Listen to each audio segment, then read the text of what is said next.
Hi everyone, I'm Grahtles, and welcome to a new episode of City Skylines. This is New Brighton, and if you don't know what my channel's all about, I do Let's Plays, tips, tricks, tutorials on City Skylines. So if you like what you see, don't forget to subscribe, like, comment, share.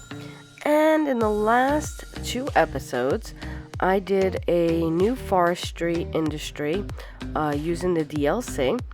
And I also put in a new residential area right next to the college using University City. So these houses are super unique because they come in looking really grimy and dirty and just run down, and they level up to the most beautiful houses you've seen ever. So yeah, in today's episode, we're going to go ahead and we're going to put in a cargo hub for our forestry industry. And we're going to probably put it down on the edge over in here. And this way, we can use the rail and the shipping at the same time. So I had a lot of alterations to do. And because it went in actually rather quickly, I did build up this area with a little bit of high density as well. So yeah, let's get into this episode. I got a lot to show you. Okay, so the first thing we do is delete these roads, so this way I can make a larger area for the hub down in the bottom. And I want to put one-way roads and then a kind of large entrance to come in, so this way it gives us room for traffic. And next we're going to move on to putting in some keys. So I run a straight key right through the front of the area where I'm going to place the hub, and then I just run it along the side here and bring it down to the water pipes, and on the other side I just bring it right past under the bridge where the elevation gets a little higher, and I just clean up the edges now by taking the depth of the water and coming in with the small tool and just going along the edge to bring it down, and it just cleans up the edge really nicely. You got to be careful, it will flood sometimes, so or it will change the elevation of the terrain on top, so be careful. So next I go ahead and place the hub right in the middle. This is the ship and train combo, and I just make sure that it has electric, so I grab it from the side there. Now that might change once I put the roads in. Next we start making our connections. The railroad here that I'm connecting is a bit of a pain to connect. Now the reason being is it wants to pop up if you make it too long in the water. So you constantly are having to readjust it and bring it out in small increments unless you go directly to the land. As you can see there, it pops up, and unless you get it just right, it will constantly be popping up.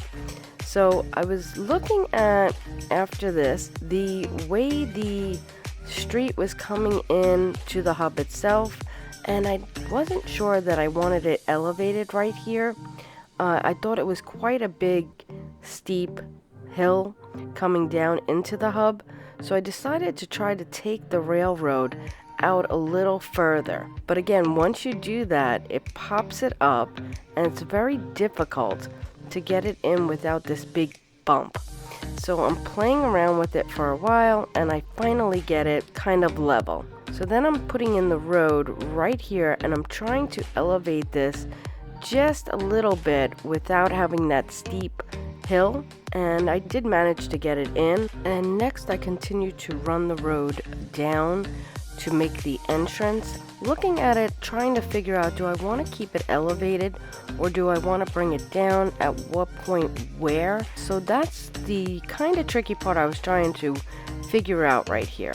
So I decided to come off the main road and then curve it in and bring it up, but then you get that steep incline, so I brought it down a little bit and it worked out. Here I connect it back up to the other side. Next I changed the roads to one-way roads because I just used regular roads to run them in, and I connected all up just like that, and then I changed the direction on some of them because they were wrong. So next I have to figure out how I'm going to run the tracks from the other side as well, and I'm going to have to come up and over the road. I am not the best at running railroad tracks, I will admit. Trains are not my specialty. I love them, but they're not my specialty at all.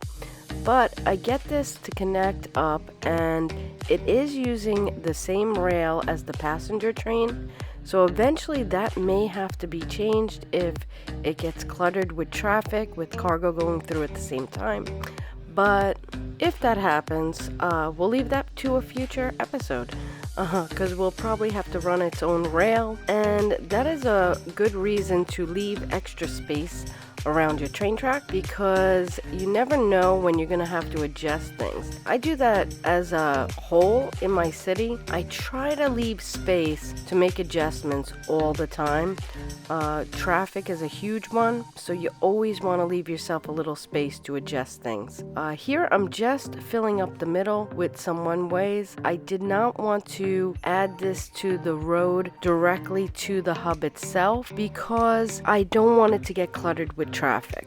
So here I'm just moving the warehouse down into this area. I think it looks good. We're gonna move the furniture factory as well. I do think within these hubs, they do look good with the warehouses and the unique factories, but you also have to keep in mind how much traffic is going to get attracted by it. With the unique factories and the warehouses, you do draw a lot of trucks. So you definitely want to be careful when you're placing them. Here I'm just seeing if my railroad is connected properly and everyone can get in and out, because that is a big concern when I run railroads, is that the tracks are not coming in and out the way they should, and I'm just making sure that they can get in and out from both sides of the track. So it seems to be working, so I'm pretty happy, and I'm just watching them go in a little bit and just kind of taking it all in. Next we move the furniture factory, like I said, and this I think goes well with the warehouse here, and I just place it here. It fits really good. It was almost perfect.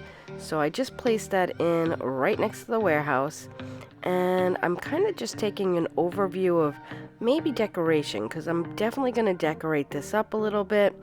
I think it just adds a lot to the area when you do decorate. I've never been a huge one for detailing and stuff, so I am recently trying to get a little bit more into that. So here I add an extra one-way road down on the other side, and this is basically so if I add anything in, I can keep them on separate roads to keep the traffic down. So in here I'm just adding walking paths and decorations. So I probably won't talk a lot, and I'll just let the video speak for itself, but it adds a lot of interesting features to the area besides just the warehouses and the factories.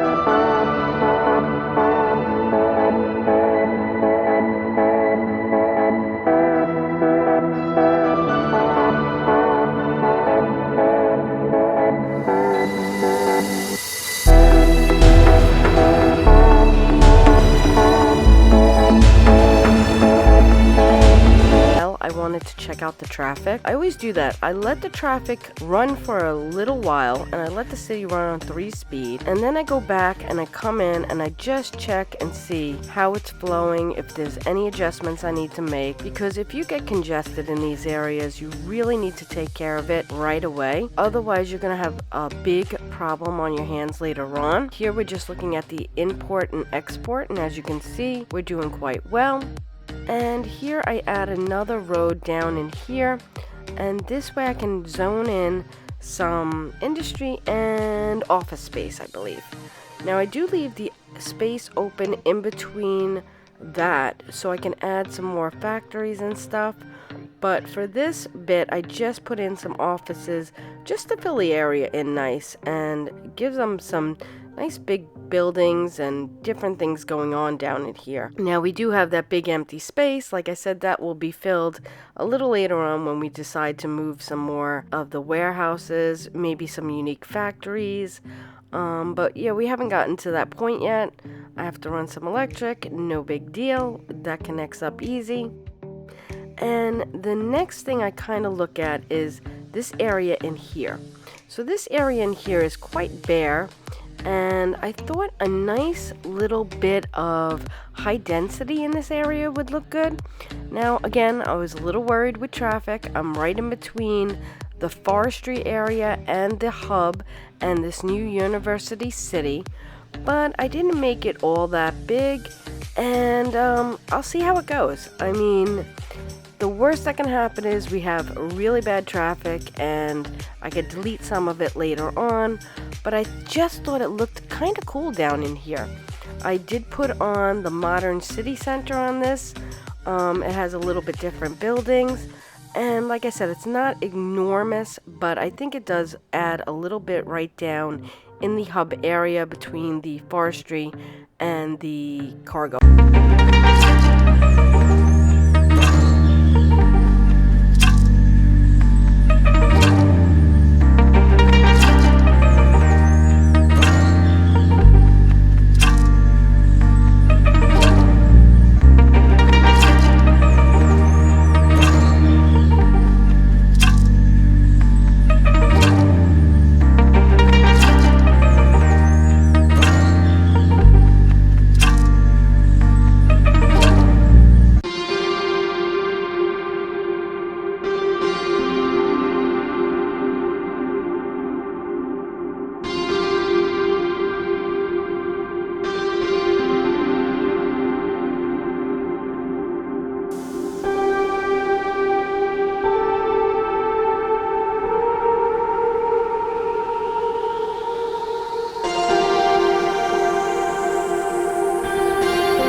Walking paths from University City to the new high density we have. I just figured it would get people back and forth a little easier, especially between the two neighborhoods, and it worked out quite well. I think people are using them.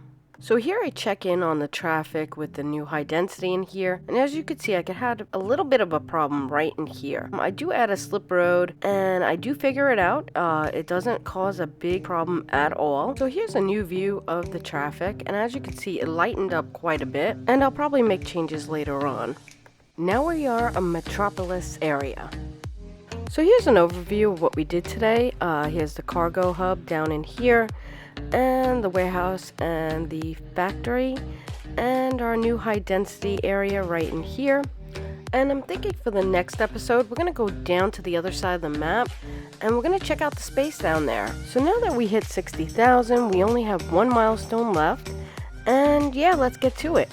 So I hope you like my content. If you do, please click the like button, subscribe, comment, share. Subscriptions don't cost anything, guys, so just click the subscription button. Got nothing to lose. And yeah, I'll see you next time. Thank you again, and bye.